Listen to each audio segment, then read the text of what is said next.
Welcome to the walkthrough.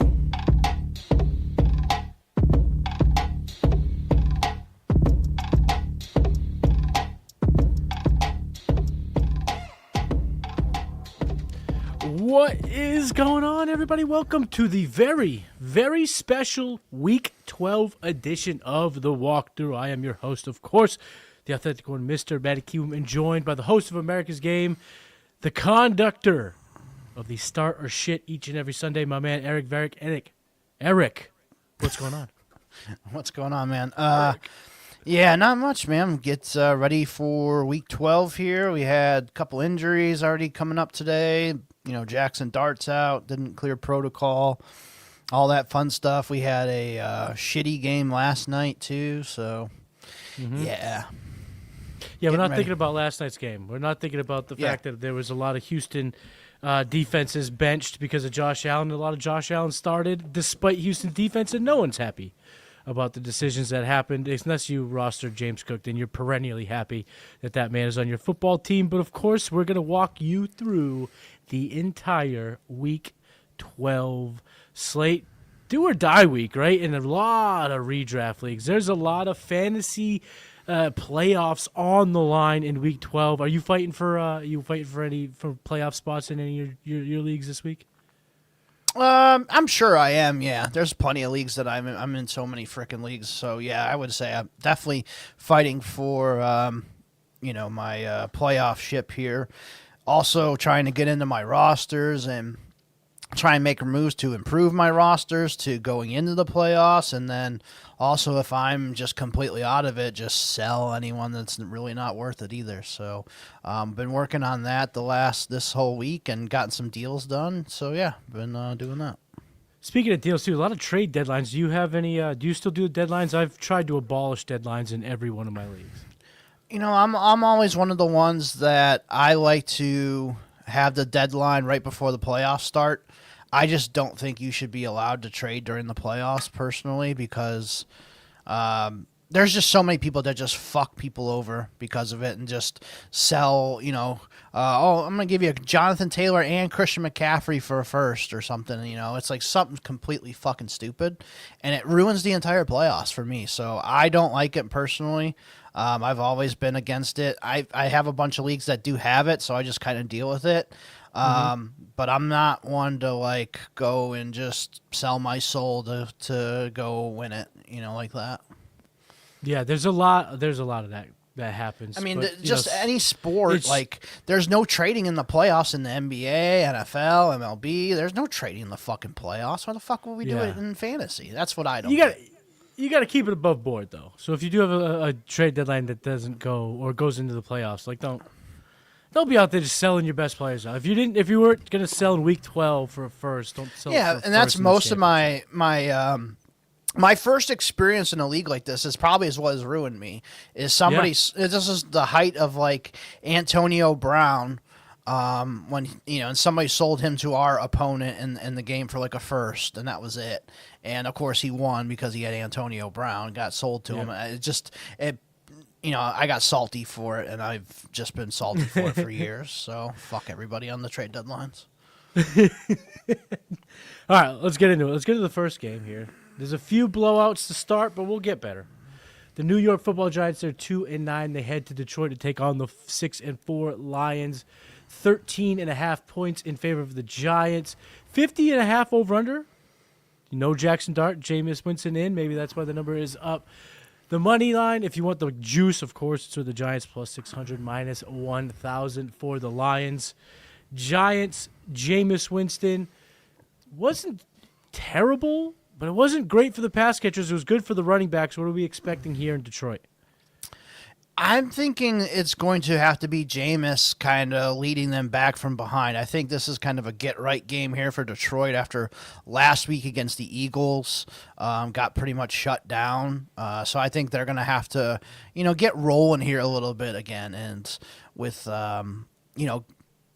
no Laporta anymore. It's going to be J-Mo. It's going to be Amon-Ra and Gibbs and those guys. So I'm thinking a little higher scoring game here. So I have to start Jameis in a few leagues just because, my other options to pick up are, I don't know if Aaron Rodgers is playing. He's out there.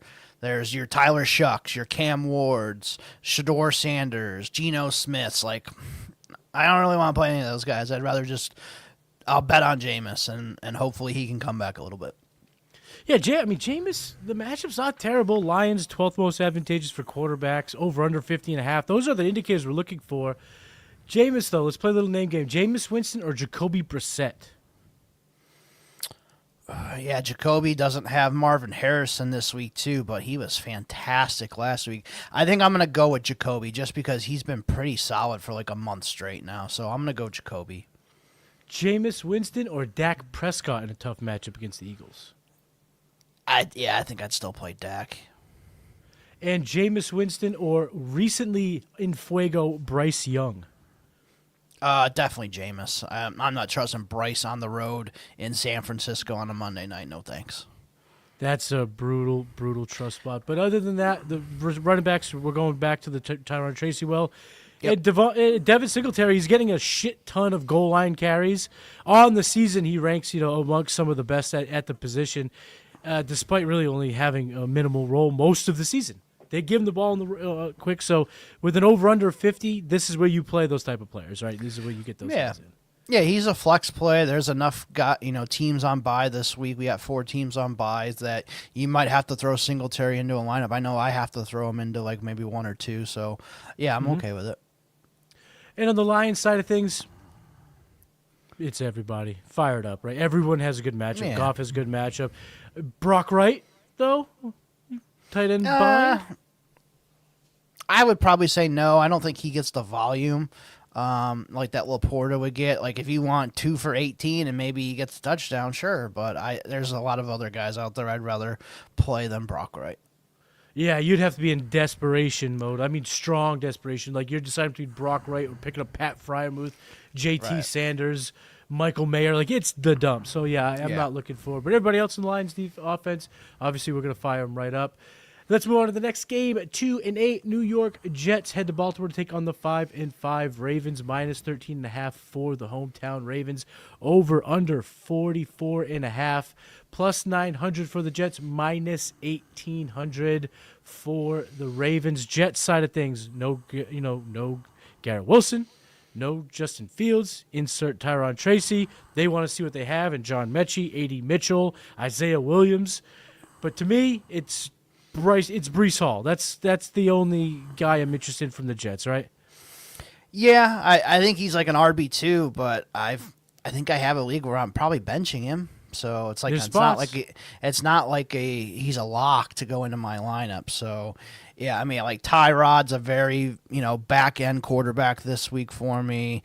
Don't want to play any of those receivers, though. I'm sure 1 or 2 of them probably gets there. Like Mason Taylor, I kind of have a little interest in because of the tight end position. Yeah.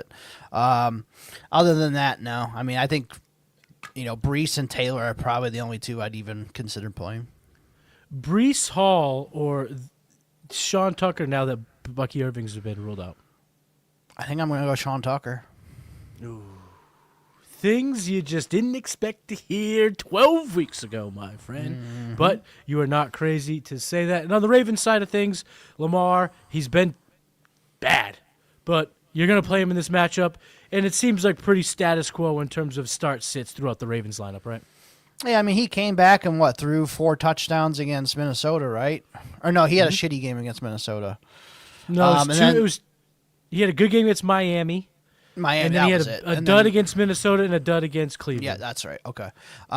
Cleveland, he always has kind of dud games against Cleveland unless it's like, they're completely decimated by injuries. But their defense has been pretty good. I think Lamar has his a big game. I remember a couple years ago he had a game against the Jets. It was like a 5-touchdown game on a Thursday night or something like that. So Lamar, sign me up. You're playing him. He's a top 3 quarterback for me this week. I want to ask you, though, real quick before we move on. Mark Andrews, yay or nay? Because it just seems like it's taken weird ways, but he's getting it done. And the matchups on the upcoming schedule are quite nice. Yeah, I mean, he's not one of those guys that's going to get you 70, 80, 90 yards. Like, it's like 2 for 32, but he gets you a touchdown. Like, that's kind of what it's been like the last couple of weeks. So, I don't mind. I don't mind him. I've played him into a few of my lineups. If I have Lamar, I'm gonna play him for sure. But there's some other guys I would probably play over him. Like Jawan Johnson's been hot. I play with Jawan Johnson over him. Hunter Henry's against the Bengals this week, and the Bengals give up points to everybody. I think I might play Hunter Henry over Andrews, even though Henry hasn't really done anything lately. So there's definitely a couple options out there that I think I would play over Andrews, but he's still, top 12 probably back end. Yeah, I got my tight end 10 this week. I would play Hunter Henry, though. So that is the decision that people will have to make. I do got Henry higher than Andrews. We got some questions in the chat before we move to the next game. I traded Dak and Wandale for Debo. What do you guys think? I'm assuming this is a 1 QB league, so what do you think? Mm-hmm. I don't like it. I think I'd rather have Dak and Wandale. Like, Dak is one of those quarterbacks this year that is putting up 3-4 touchdown games. He has Lamb and Pickens and Ferguson attached to him. So, and then Wandale's not that far off from what Debo does weekly already. So I think I'd rather have Dak and Wandale. And Debo's on a bye this week and doesn't even help you this week. That's my line in the sand is if you need a win this week, I can't do it. But if you're looking ahead, if you're playoff bound, I think I'm gonna take Debo. Debo's been low key awesome. Like, did you realize he's receiver 15 on a per game basis? I didn't realize he was having that good of a year. He's low key doing it. Now he's doing it with Mariota. He's been awesome. I don't think he's a long term thing, but in a redraft sense, 1 QB sense, I think I would do this because I'm assuming there's a QB in the fold. Of course, Superflex, there's no way you can do this in a dynasty. Right. I'm not doing this either. Because you're right, Wandale's been pretty good, and I think this is the beginning of Wandale Robinson's value. I don't think it goes away completely after the season. I think with Dart being the quarterback, I think they could be 2 pass catchers. Yeah. And I don't think Wandale's – but I like this move if you got a quarterback. But if you need to win this week, you can't do it because obviously, like you said, right. Debo's on a bye. You're getting literally 0 this week. Yeah, I think I'm still going Dak and Wandale, though. Watson or Yoshivas? Who are you starting? I'm going to go Osavas this week with no Jamar Chase. Burrow should be back this week. When we get to the Bengals, we'll talk about that. But, yeah, I'm going to go Osavas. Yeah, if Burrow is in, I will go Yoshivas, no doubt about it. If Flacco's out, it's a little bit more borderline to me, but the Watson matchup isn't great. So I think let's go with Andre now that Jamar Chase is out. All right, so this is the little bit of context. He's got Stafford, he's got Purdy. So he's got Dak is his third quarter, not his third, but one of 3 quarterbacks. Right. Yeah, I mean I get it trying to trade one of those quarterbacks to get it. Debo is an upgrade over Wandale, I'll give you that. So it's not like a terrible trade, but especially if you need to win this week, I don't love it just because Debo's not helping you this week. But yeah, I mean you're probably going to be deciding between Stafford and Dak the rest of the year. So if you want to just get rid of that decision and just roll with Stafford, I guess I don't hate it as much. I think this makes me 100% want to do it. But let me just ask it to you this way. If you could pick, if the other team said, I'll take any one of the 3, which one of the 3 would you sell? I would probably sell Purdy just because he hasn't had his bye yet. So I'd probably go Purdy. And just have to make the decision between Dak and Stafford. I don't hate that at all. Yep. Flex Gainwell or Bashiel Tootin, who is looking like he's going to play this week? Yeah, so we're still waiting on the injury reports for Jaylen Warren and those guys. Tootin and ETN have been limited all week. I assume that they're both going to be fine. If Gainwell's the standalone guy, then it's Gainwell. If not, I'd probably go Tootin. Agreed. Completely agree. All right, let's talk about the 9-2 Patriots heading to Cincinnati to take on the 3-7 Bengals. As of right now, it's -7 for the Patriots. 51.5 over under. Fire it up. -380 for the Pats, +290 for the Bengals. Let's start with the Patriots, though. They are the visitors, and I think the analysis is pretty easy at quarterback, at tight end, at receiver. We're playing Stephon Diggs in pinches. You don't mind firing up a Mac Hollins. He's been pretty good over the last couple of years. But talk to me, about these running backs. Travion, of course, has been so hot. Back-to-back, 3 touchdown games. But Ramondre Stevenson projected to play, projected to get some touches. How many touches do you think Stevenson gets, and what do you think this backfield looks like this week? I mean, I think that you can't go away from Travion now with how hot he's been. You don't get off that heater. So I think Stevenson will probably get in there for 10 or so carries. That's probably about it for me. He's like a flex play at best. I'm playing Drake May. I'm playing Travion. Diggs, you're playing. I think Hollins is a good play this week. Butte should be back this week too, so that one's interesting. And then Hunter Henry I talked about earlier. So yeah, I like all those guys. And on the Bengals side of things, there's so many question marks, so many moving parts to this matchup. Burrow in or out? We don't know. Jamar Chase, we know he's out. In. So just take the ball, run with it. Tell me about this offense. What do you think happens on Week 12? How should we start preparing for it? Yeah, I mean, Burrow's been full practices. It's not even limited. So I think I think everyone in the world knows it's going to be Burrow, and it's, they're just not saying it for whatever stupid reason. Like, oh, we're going to have a little advantage. Mm-hmm. It's a fucking matter. It's Burrow. Just play Joe Burrow. You said no Jamar Chase, so Higgins, Osavas is in there. I'm guessing Mitchell Tinsley's going to be the third receiver, but I don't love it. Fant and Mike Gesicki should be back this week too. Mm-hmm. So revenge game for Mike Gesicki. Going to stick it right to fucking New England, right in their ass. No way. No way. It does not happen. No way. But it could be a lot of fun, and if Burrow does come back, we should see a lot of fireworks. We should see a ton of points being scored, and that game does get a hell of a lot more exciting with Joe Burrow being back in the lineup. The 8-2 Colts head to Mile High to take on the 5-5 Chiefs, plus 3.5 for the Colts. Over under 49.5, plus 165 for the Colts, minus 195 for the Chiefs. Despite being 5-5, the Chiefs are still the home favorite. So talk to me about this Colts team, because we don't need to talk about Taylor. He's been the best. Yep. Warren's been good, but let's talk about Daniel Jones. Is that leg going to be an issue for him in Week 12? Yeah, he's been kind of the Daniel Jones that we know the last couple weeks, like that they've had these losses and everything, and he just hasn't been as good as he was at the beginning of the season. So I think it could affect him a little bit with this injury, but you're probably going to have to still start him. Taylor, we're starting. Wide receivers, I think, Michael Pittman, I'm definitely starting. Alec Pierce has been really damn good. I got him as like a wide receiver 3 this week. Expecting this to be a little higher scoring game, even though Josh Downs hasn't really killed it lately.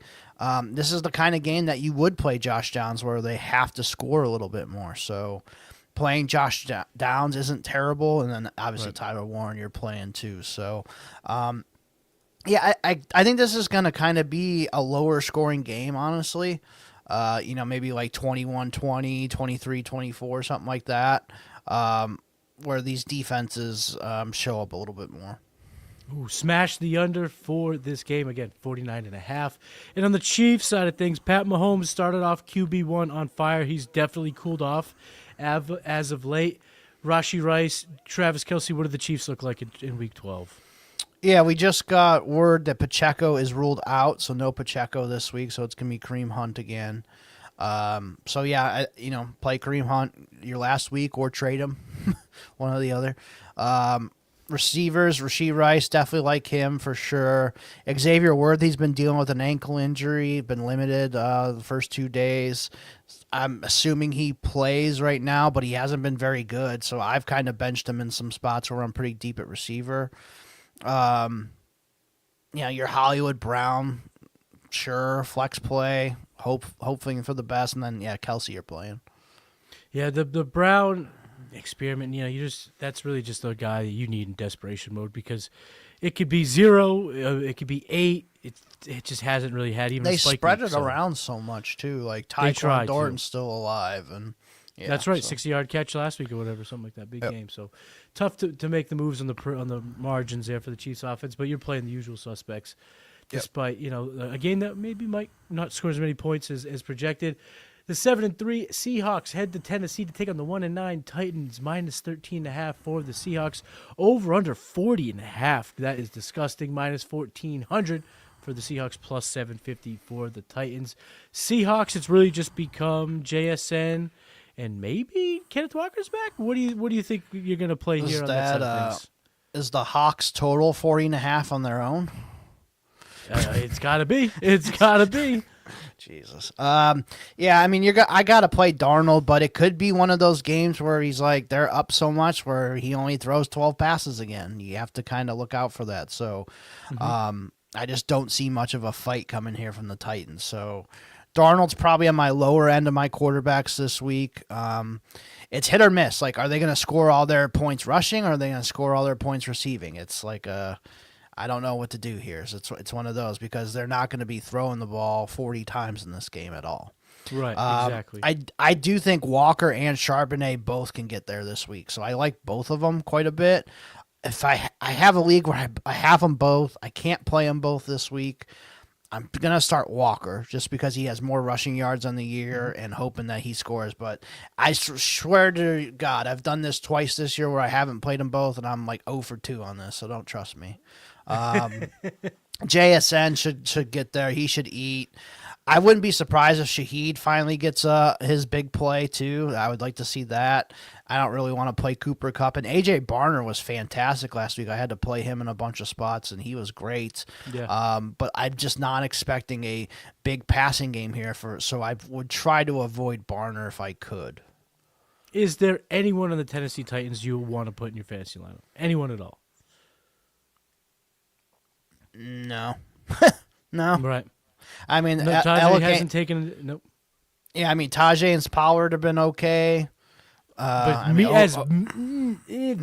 far past okay. It's been not good.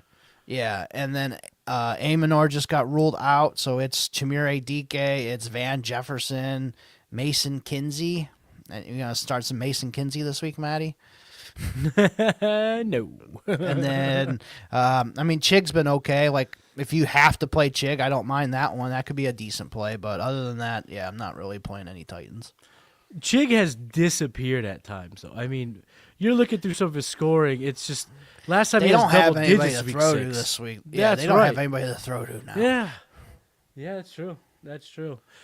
Things are looking pretty grim, like you said. 40.5 over under. I'm assuming the 40 points are being put. Yeah, it's like 38.5 is the Seahawks and 3 is the Titans. Yeah, it's not looking good. But this next game should be pretty good. We'll see, though. The 4-6 Minnesota Vikings head to Green Bay to take on the 6-3-1 Packers. Plus 6 points go to the Vikings. Over under 41.5 minus 280 for the home Packers. Plus 230 for the visiting Vikings. Things just haven't seemed to get rolling with J.J. McCarthy at the helm. Does it start to click for him and this offense in Week 12? I'd probably say not, because he's been very inconsistent. Typical kind of stuff here. So we haven't seen any of those signs that it's going to click. So I would probably say no.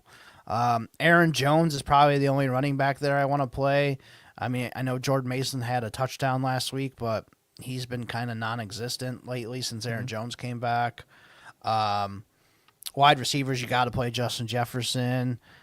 I've had to throw Addison into a few lineups, but that's probably about all I want to play there. And Hawkinson hasn't been very good all season, so I'm not really too interested in Hawkinson either.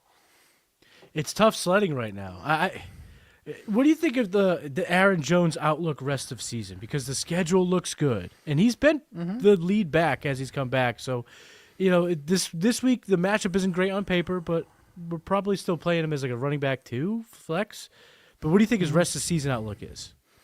I think he should be, somebody that you can rely on. He's been pretty damn good. The only thing is his injury history. Like, he always seems to pull up with an injury here at some point. Last year he was healthy for most of the season and had his best season probably as a pro. So, I don't mind him. I think he's got like you said, a good schedule, plays indoors, a quarterback that needs to kind of lean on the run game a little bit. So, yeah, I like Aaron Jones the rest of the season. And on the Packers side of things, Jordan Love left the game, came back, was pretty decent against the Giants last week for fantasy. Not great, but not terrible. But Josh Jacobs is injured. Emmanuel Wilson comes in, scores the touchdowns, 2 touchdowns for Watson. But it's still, as you like to call it, what's your saying for just too many pots in the chefs in the kitchen? The 3-way fuck fest. This is still a 4-way, 5-way fuck fest at this offense for the Packers without Josh Jacobs in the lineup.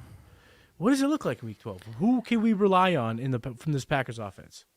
Yeah, we don't have any word yet if Jacobs is out or what. He was limited yesterday. I haven't seen anything today, so that's still in the air. Like I don't know yet on Jacobs. Like if he plays, I guess you play him because he has played through injuries in the past and been pretty decent. But have Emmanuel Wilson on standby if you can. Jordan Love, he hasn't been very good lately either. So kind of interested to see how that one works. I don't love the matchup, so he's probably like a quarterback 2 for me this week. Receiver-wise, Christian Watson caught the 2 touchdowns, but he's been limited all week. Don't necessarily love him. He's probably like a wide receiver 3. Sounds like Jaden Reed has a chance to come back this week. You got Golden in there. Romeo Doubs has been solid. I think Dobbs is the one I trust the most, but like now if you add Reed into it, like this just cuts more into the pie here. And then tight ends, if you had Luke Musgrave, drop him. He got replaced last week by John Fitzpatrick, who's a pure blocking tight end. So yeah, and Josh Wiley. Josh Wiley caught the touchdown. I mean, he's been double dumped. He's over with. Pierce. So I'm thinking this is Alec Pierce, Tyrod Tracy, or Xavier Worthy if he's healthy for the flex spot. I think I'm going to go Tyrone Tracy. I think I like him. He should get more guaranteed touches in that one. So, yeah, I think I go Tyrone Tracy. Start 1, Lawrence, Shuck, Young, Rogers, Geno, Winston, Cousins. Okay. So, basically everyone on his waiver wire. Yeah, pick up a quarterback for him. So, yeah, who do I think would be the best quarterback this week? Out of all these options. So I think Flacco is not going to play, so I'm going to cross him off. No way I'm playing Cam Ward. No way I'm playing Tyrod Taylor with no weapons. I don't really want to play Kirk Cousins. He has been fucking ass. So he's out. I think I am leaning towards probably Trevor Lawrence because he has some rushing upside. We have seen it like the last game he had the rushing touchdowns. So I'm probably going to lean Trevor Lawrence. Jameis Winston would be my number 2. And my number 3, am I crazy to put Tyler Shuck there? No, you're not. That's exactly how I'd have it, except I think I have Winston a tad higher. The matchup is easier. So for this decision, Jay, what you need to do is you got to decide whether you want to chase the implied total or the matchup, because Jameis has the matchup, but he's implied 19 points. Trevor Lawrence has the matchup against the 26th ranked Cardinals defense, or what they give up that much advantage to the quarterback, so not good matchup, but 25 implied points. So you got to chase it there. But I think the decision for me is exactly where you had it, Winston or T-Law here. So make that final call here. I think we got a bunch of questions from him. Yeah. We've got a bunch of questions here. We'll just rattle them off rapid fire for Jason. So start 1, Tracy or Rashad White with no Bucky Irving? Tracy. Rashad White's kind of getting 50-50 here with Tucker, so I'm going to go Tracy. Start 2 this week from this group of wide receivers. Let's see. I would probably go Osavas here, and honestly, probably Osavas and Shamire DK would be my 2 here, especially if you get some return points. So Purdy, Brissett, or Trevor Lawrence. So we had Trevor Lawrence win the last round of quarterbacks. Is he better than Purdy? Because I think that's really the decision here. Purdy or Trevor Lawrence? I would probably start Brock Purdy against Carolina. Wan'Dale Robinson, Rashad White, or Sticky Ricky Pearsall? Pick 2. Yeah, I probably go with Pearsall, and I probably go with Wan'Dale. And E, last but not least, give us your favorite handcuff. Corum, B-Rob, Tootin, Stevenson, Wilson. Yeah, I would probably say I like Tootin the way that they're starting to use him a little bit more, so he's up there for sure. Brian Robinson's been doing pretty good too, and if McCaffrey injury does happen, I do like having Brian Robinson the rest of the season. The third one, yeah, I'd probably go Blake Corum. Like, I think he can get it done if something happens there with Kyron. So yeah, I'll go with those first three that he listed. Yeah, if you need immediate wins, I'm going Wilson. B-Rob is obviously a high upside, but Blake Corum, if something happens to Kyron, Blake Corum is going to go absolutely bananas and get a good schedule. Yep. Also, finish it off with the throw it up for the OTC, baby. Let's go. Did you see Roman Reigns' new shirt? I love it. I'm going to get it. He wore it. It's pretty good. Yeah. Well, they're getting, this is we're not going to get into it, because we'll be into it for 45 to an hour talking about it, but got a big pay-per-view this weekend. I'm very excited. Survivor Series War Games. I thought it was the 20. It's not the 22nd? No, it's the 29th. No! Yeah, it's the holiday weekend. Holiday Saturday. Yeah, no, it's a Saturday, the 29th. Oh, all right. Let me collect myself. Let me take a sip of water. I thought it was 22nd. I was so pumped. Oh, yeah, no, it's right after the holiday, so. All right, here we go. Let's get back into it. 6-4 Steelers head to Chicago to take on the 7-3 Bears. Plus 2.5 for the Steelers. 45.5 over/under. Plus 120 for the Steelers. Minus 140 for the Bears. Seems like Aaron Rodgers is going to play. So what does that mean for the Steelers in Week 12? Yeah, it's not confirmed yet, but just kind of like he doesn't have a very stable wrist, so I'm going to guess he's going to try and get the ball out as quick as humanly possible. He's going to not want to get hit at all. I just think they kind of probably lay an egg here, to be honest with you. I don't really want to play too many guys here from the Steelers. Like, we don't know about Jaylen Warren and his ankle. I don't know about Gainwell. It's maybe, I don't even know if I even want to play DK. I just want to kind of avoid the Steelers if at all possible this week. I don't really want to play anyone in this game. I mean, even Rowe on the other side of things, like, you're going to play him, but I have him closer to wide receiver 20 than I do wide receiver 10 this week. So it just kind of seems like a big letdown spot for us fantasy managers overall. So bringing the Bears into the conversation, are we hammering the under even at 45.5? What do we think? Probably, yeah, just because of Rodgers' situation. But I mean, Caleb has been pretty damn good lately, and Pittsburgh has for been fantasy though. He's like he's had one game over the last month where he's been good. Yeah, for that fantasy. Bengals game. He's led the team to some wins and shit. So he's looked good on IRL level, but for fantasy, man, he's been an absolute bum over this past month. Yeah. I mean, it is Pittsburgh, and they've given up a lot of points this year, too. So I am a little bit higher on Caleb this week. Swift has been pretty damn good lately. I like him. Good. Colston Loveland's been, solid. Rome's been pretty good this year. Don't really love DJ Moore this week, but Burden's a what-the-heck flex kind of type player if you have to throw him in. Would you trade Emeka Egbuka and George Kittle for Chase? This is full PPR. He's clinched the playoffs. He's got Gadsden. But Kittle is on a bye in Week 14, which is his league's first round.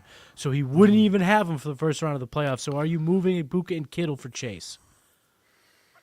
I think I would, yeah, because you're kind of looking at this as Chase and Gadsden for Ibuka and Kittle, because you're going to be swapping those guys out.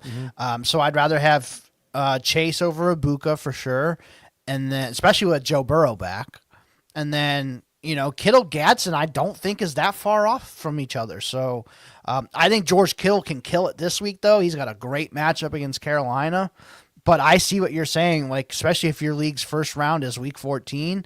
I think you make this trade, yeah. So I'm gonna take the Chase and Gadsden side. Yeah, let's look at the Kittle playoff schedule after.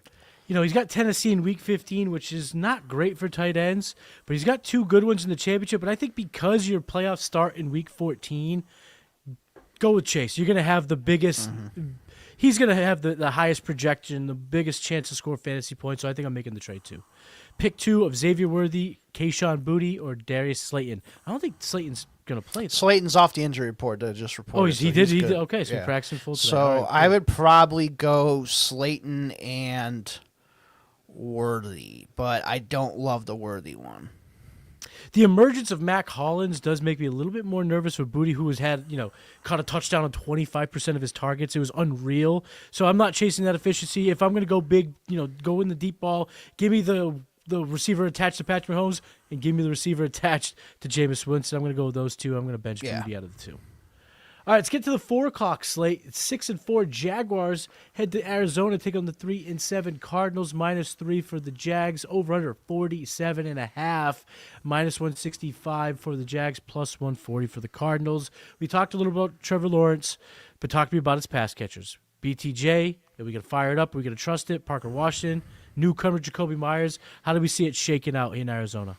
Yeah, I mean, BTJ should be back this week, so that's nice. You got Myers, you got Parker Washington. Brenton Strange might be back this week too, plus the 2 running backs. Yeah, I think Jacksonville's starting to get healthy, and I do like Trevor Lawrence this week, so I'll play him. I think Etienne and Bashal Tuden are both plays. Brian Thomas, you got to play him if he's going to play. Like, you drafted him super high. Probably got to play him. Myers has been solid. I'd probably play him too. Parker Washington could take a little dip with all these guys back. And then Brenton Strange, I probably would wait a week to see how he looks first before I play him. But, Jacksonville's looking up here. 47.5 over-under is a suggestion that the game could have some points scored. Mm-hmm. I think they go way past this. I think this has a chance to be like the shootout. I know the defenses have both played great, but we're talking about a defense for the Jaguars who has to travel across the country. Indoors in Arizona, Brissett's been pushing the pace. Really no running game for the Cardinals to slow things down, even though the rush defense has been good for the Jags. I think this game's going to be over. I think it's going to get into the 50s for sure combined. So I think that means break your ties, make your adjustments in favor of players in this game. But the player we have to talk about first on the Cardinal side of things is Michael Wilson. Michael Wilson last week, 18 targets, 15 receptions, 185 yards. Receiver number 1, scoring over 30 points. No Marv this week. The defense, the secondary of the Jaguars has not been good. I got Wilson as a top 25 receiver this week. Where do you think he should be ranked? Should you be playing him over guys like DK Metcalf, Juwan Jennings, Romeo Dubes, the guys in the fringe wide, just outside of the wide receiver 2 range? Yeah, absolutely. I'm playing him over a lot of those guys. So I'm not expecting 15 for 185 this week, but if he can get me, 7 for 100, I'm in on that, like 17 points for sure. So him and McBride are like the only guys they throw to. Greg Dortch you can maybe throw in there as a flex, but that's really about it. So, McBride, Wilson, Dortch maybe. Running backs, it sounds like it's going to be probably Zonovan Knight and Carter. But I saw Trey Benson did practice this week. I haven't seen if he is going to be active or not, so may have Trey Benson back this week too. Yeah, we got to wait to see. The West Coast injury reports haven't started trickling in just quite yet in the East Coast. But if this isn't any indicator, it doesn't sound like he's going to play. They just signed Jameer Jefferson to the active roster. They brought in a third. And then they also signed Sincere McCormick to the practice squad. So, out goes DeMercado. They seem like they slid up 2 other running backs into the mix, so that because it doesn't sound like Benson will be back this week. But we're hoping he gets back. We're hoping he definitely gets back. And if I have to choose, I think Carter could have a decent week here because he's more the receiving guy. So, yeah, I don't mind Carter this week.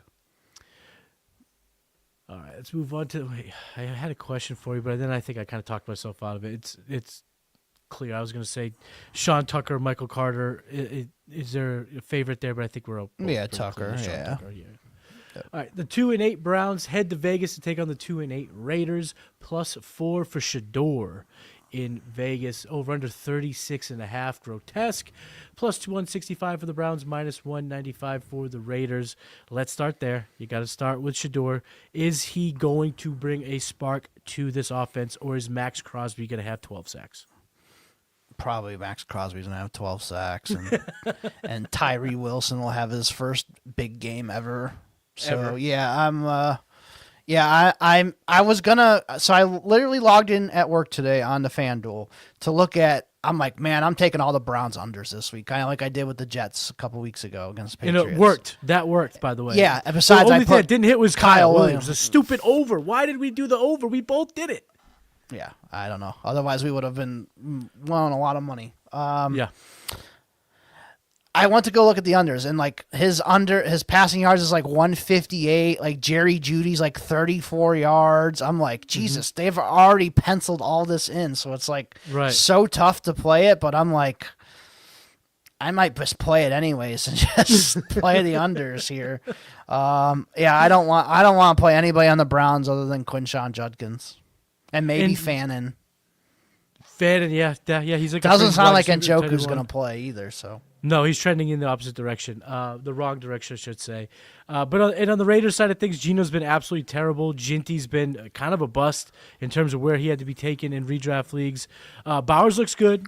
How do you think this offense looks in Week 12? Yeah, I think Bowers probably has a good week, but I don't love this matchup. Geno, reluctantly, I'm starting in a couple leagues. I've benched Genty in a league. I don't think I can play him against this defense. No way. Receiver wise, oh man, I guess Tyler Lockett would probably be my favorite receiver of the bunch to play. Sadly, but yeah, I think Bowers and Lockett are like the only two I really want to like feel comfortable playing. Yeah, and really just Bowers because you're playing Lockett in desperate situations. Speaking of a quarter point per carry, half PPR. Running back warp very high in this league. Send London in a late 26 first for Alec Pierce and Jonathan Taylor. Send London late 26 first for JT and Pierce. So Dynasty League, man. And the point per carry, half PPR. Yeah, I think I'm going JT Pierce. JT's a monster in that fucking format. So, yeah, give me JT. Yep. Yeah, I would imagine you're acquiring the number 1 or number 2 most valuable player in that entire league, including quarterbacks, right? I would assume JT's warp this year is astronomical in a league that credits touches and doesn't, overinflate receptions. And then I think Pierce has not only value this year, I think Pierce has some value going forward in Dynasty. What if he does sign that contract elsewhere? We're hearing reports like he could fetch $20 million a year on the open market next year, become a team's bona fide wide receiver. I think that's something you might as well take in a late 26 first in this caca poo poo class. You just went over this class in the last episode of America's Game, so I don't think I'm all that high on that late 26 first. Yeah, I mean, it should be a solid player, but not like that we've had in years past. So yeah, give me JT and Pierce there. Pierce might even be better than that player that you get at 26 first. So yeah, and the thing is, those late 21sts, always you have to thread the needle. Like, think about who you could have taken at the end of the first. You could have been stuck with Quinshon Judkins. That's Johnson. Great. Or Caleb Johnson, Matthew Golden, these guys that have done diddly squat for our team. So that's always the rage that you have to thread the needle. If you can get a guy that just is such a difference maker like Jonathan Taylor, I think I'm going to take that trade. Yep. All right, let's get into the NFC East battle. The 8-2 Eagles head to Jerry's World. They take on the 4-5-1 Cowboys, -3.5 for the Eagles. Over under 47.5, -180 for the Eagles, +155 for the Cowboys. I think we circled this game on the calendar as an absolute bang-out shootout. But the Cowboys' defense looked a hell of a lot better with their additions last week. And the Eagles' defense has been so locked on, just suffocating lately, and the offense hasn't looked great. Are we overflating this 47.5 over under? Should we be taking the under? Yeah, I think I'm going to take the under for sure. Jalen Hurts. I mean, if you have him, you probably have to play him, but I don't love it. Yeah. I don't love it. I'm going to be honest with you, I don't love it. Devontae Smith, I'd play. A.J. Brown, I guess you got to play him. Goddard. My thing with this, too, is Lane Johnson's out, and I think Goddard's going to have to block a little bit more here, and so they're going to be just using 2 receivers, and that is it. Barkley maybe can get used in the receiving game a little bit more, but yeah, this game is just screaming under to me. Because you did mention the Eagles defense. Eagles defense has been damn good the last couple weeks. So I think like Lamb could be, a little bit on the under here. Pickens could be a little bit on the under here. So just temper my expectations on these guys, but the main guys, the London or the Lambs, the Pickens, A.J. Brown, Devontae, the guys that we usually play, you probably have to play them, but just lower your expectations. Yeah, you got to fire them all up. I'm not going to get cute and not play, but I wouldn't be shocked if the only guy that we're really excited about after the game is Saquon.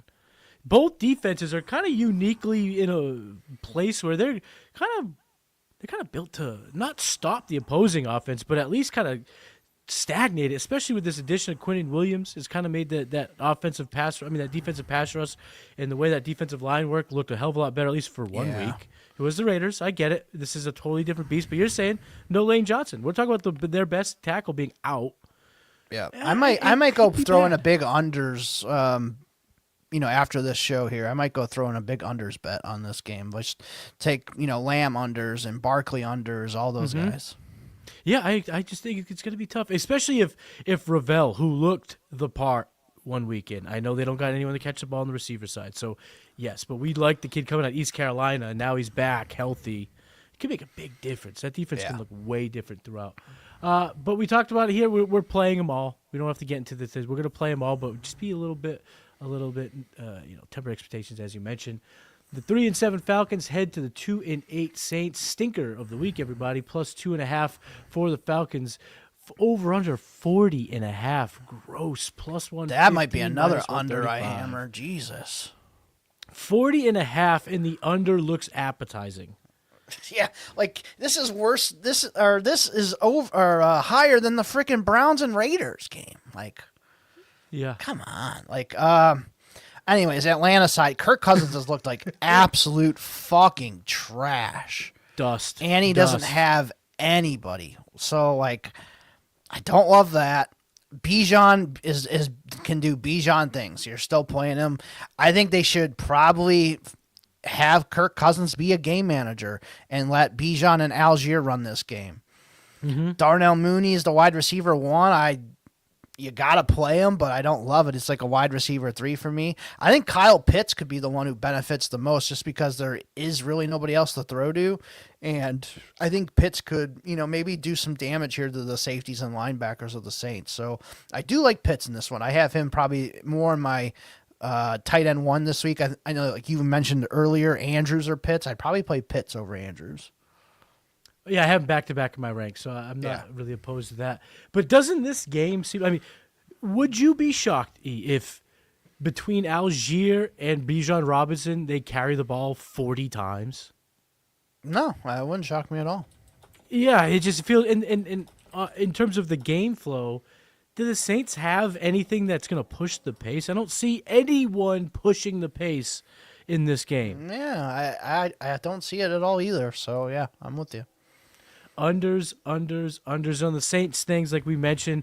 Tyler Shuck, we talked about him earlier. Yeah, Alvin Kamara has a great rest of season schedule. He's kind of a low-key buy for me in my redraft formats. Chris Olave's getting the targets, but after those guys, you mentioned Juwan Johnson's on a heater, so we'll be going back to that. Well, talk to me about the Saints offense. I do think Shuck, could be somebody that you could throw in there, like if you're missing Dart and these guys, like I think Shuck could, I like him better than Shador, I like him better than Tyrod. Like if you're desperate, I don't mind Shuck at home. He did play pretty good his last game against Carolina before the bye, so maybe coming off of the bye here, they worked up a couple things during the bye here, so I don't mind that. Kamara. Yeah, you probably got to play Kamara. I think he had a decent game there against Carolina too. So I'm expecting the Saints to win this game. So yeah, I'm gonna go play with Kamara, playing Olave, Devon Vele. You could probably play too. He's gonna definitely be the number 2 now that he just cut Brandon Cooks. And then Juwan Johnson has been on fire. So I'm definitely playing Juwan Johnson this week too. Wan'Dale Robinson or Greg Dortch, Xavier Legette, or Kayshon Boutte. Pick one.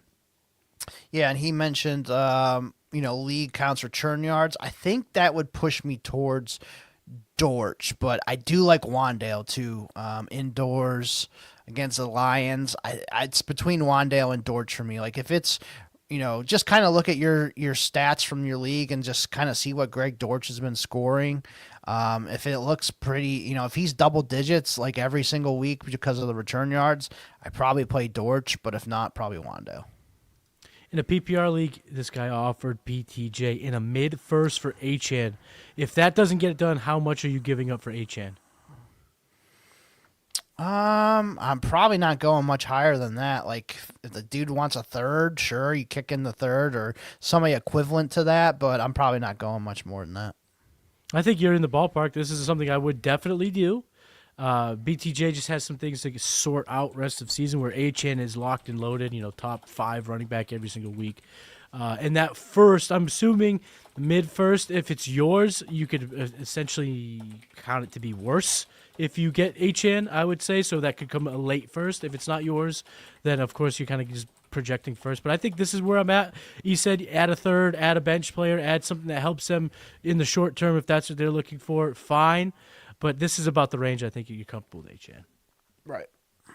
Sunday Night Football projects to be a fun battle. The 6-4 Buccaneers head to La La Land and take on the 8-2 Rams. Bucks getting 7, over under 49.5, plus 280 for the Bucks, minus 360 for the Rams. Baker Mayfield and company, no Bucky Irving. So talk to me about this Bucks offense. I do like Baker. I mean, this is a pretty good game for them. Like they're gonna have to, throw the ball a little bit more here. So I do like Baker. I like Tucker better than Rachaad White this week. I like Ibuka. I've seen he's been questionable, but I think that's been with illness, so he should play. Godwin did practice this week. I haven't seen if he's gonna play or not, so he might have Godwin back. Sterling Shepard's been okay. Tez Johnson's been all right. Kate Otton's been, okay too. So yeah, I don't mind Baker and these guys this week. Yeah, I think the Rams have been a tough defense, especially against the run. Does that give you any hesitancy to play Tucker? No, not really. I mean, he's a different beast, man. Like when he gets rolling, he gets rolling. So, yeah, I like him this week. All right, let's play a little name game because I think that is going to be a question a lot of people are going to have on Sunday. Sean Tucker or Aaron Jones? I think I go Aaron Jones. Sean Tucker or Ramondre Stevenson? Oh, Sean Tucker, easy. And Sean Tucker or Tyron Tracy, who had a big game last week? Ooh, think I go Tracy there slightly, just because of the PPR. Probably get some catches. All right. And then on the Rams side of things, it feels like it's Stafford's MVP to chase down. Yeah. They let him throw for 2 touchdowns last week. They probably didn't have to because one came, on a 4th and 1 to Devontae or something like that. So it seems like there's an effort to get him going, to keep him rolling. So we got to go back to the Stafford. Well, where do you have him in terms of your QB ranks this week? Stafford's probably up there. He's probably a quarterback 1 for me this week. I mean, he's been hot. So, yeah, you got to play him. Kyron's been damn good. You're playing Puka. You're playing Adams. And then the tight ends. Sounds like Higbee's going to be out, but 1 week it's Parkinson, 1 week it's Ferguson. I don't know. I'm not playing any of the tight ends if I can avoid it. Yeah, I don't want the tight ends. In best ball, you can roster them both because you don't have to decide. But in lineup leagues, especially in redraft, no thank you. Give me 150 other alternatives. And let's move on to Monday Night Football. The 6-5 Panthers are on prime time, baby, and they head to San Francisco to take on the 7-4 Niners. Plus 7 points for the Panthers, 49.5 over under, plus 290 for the Panthers, minus 380 for the 49ers. It really seems like the same game 2 times in a row with these two teams. I mean, they're almost being handicapped the exact same way. So are we looking at a similar outlook, or is this a game that will disappoint because the Niners can squash the Panthers? Yeah, I mean, even though the Panthers just threw for 400 yards, I don't see them doing that this week. So And, you look at Bryce's stat line, the dude can barely get to 200 yards every week. And so I don't trust him this week. Tet's probably the only guy I want to play. I think Dowdle's been okay, but not like smashing like he was like 2 months ago. Mm-hmm. So you probably play Tet and Dowdle. That's probably it for me on the Panthers side, to be honest. Agreed. And on the Niners side of things, it's Purdy's a QB1 until otherwise, right? I mean, since every game he's played this year, he's finished as a QB1. Yeah, I mean, Purdy should be really good. Kittle should have a really good game. I'm big on Kittle this week. McCaffrey, Pearsall another week back. Like he screwed me last week in a couple of leagues, but I'm probably still going to go to him. Jennings has been fine. So, yeah, I think, probably play all your 49ers if you can. And that's going to do it, everybody. That's going to wrap up the Week 12 walkthrough. EV, let them know where they can find you.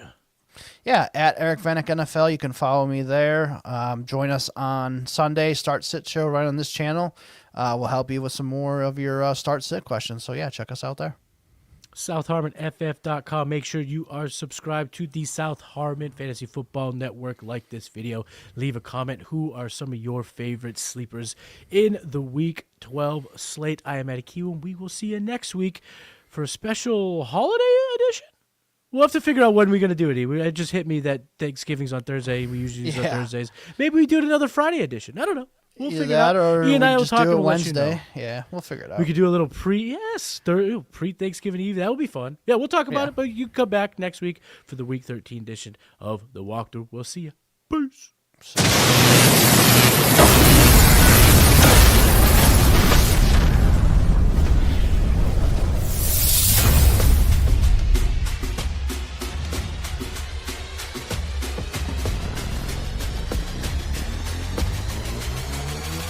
Welcome to the walkthrough.